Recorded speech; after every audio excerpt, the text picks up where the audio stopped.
Hey, students, MCs out of 13.5, and I know you're going to cry. I know you're going to cry because you're like, wait, 14, 15, 16, 17, and number 7, there's only 5, Scott? Ah, I know. But I think when you see what we're doing, you're going to be okay with it. So let's see here. I think I start with number 7. Number 7 and 13.5. Adrian wants to send his friend a 37-inch long umbrella. He has 3 boxes, 22 by 22 by 22. A 27 by 14 by 27, and a 27 by 22 by 14. Which box or boxes could be used to ship the umbrella? And here's a fun fact. And this right here is somewhat helpful, but I'm going to show you something that relates to the Pythagorean theorem, but goes in 3 dimensions because why not? So let's talk about the Pythagorean theorem in 2 dimensions. So in 2 dimensions, I can find this length L by doing something like a squared plus b squared equals L squared. So again, L would be just the square root of a squared plus b squared. That's the Pythagorean theorem. When you create something that's 3-dimensional,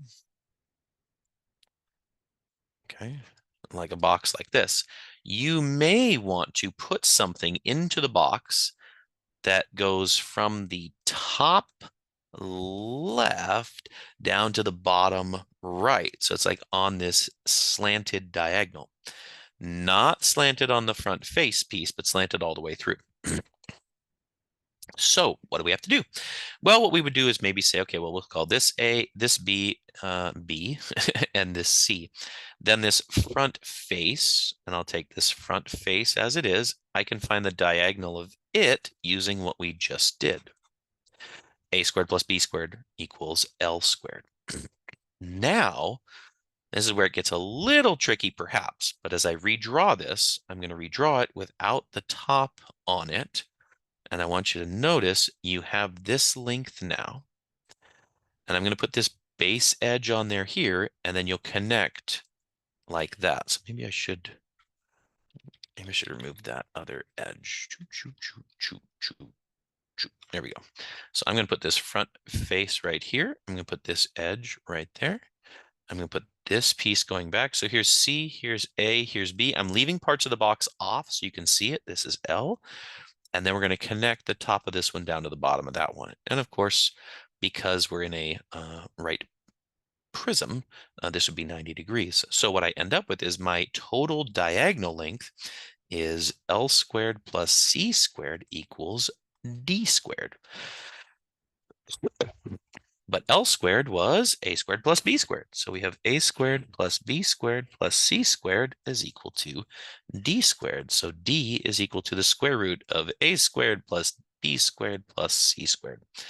And that's how you can find kind of that longest thing that could fit inside of this box. And the reason I like this is if you think back to the Pythagorean theorem, it was A squared plus B squared equals L squared. That was a 2-dimensional piece. If we add another dimension, all we do is add one more side being squared.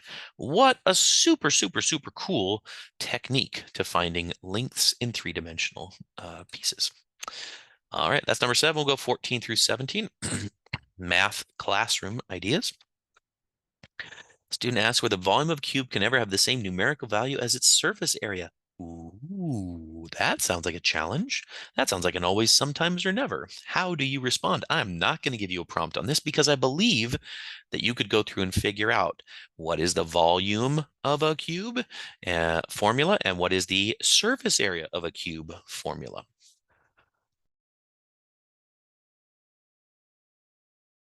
And your goal is to see if those can ever be the same number.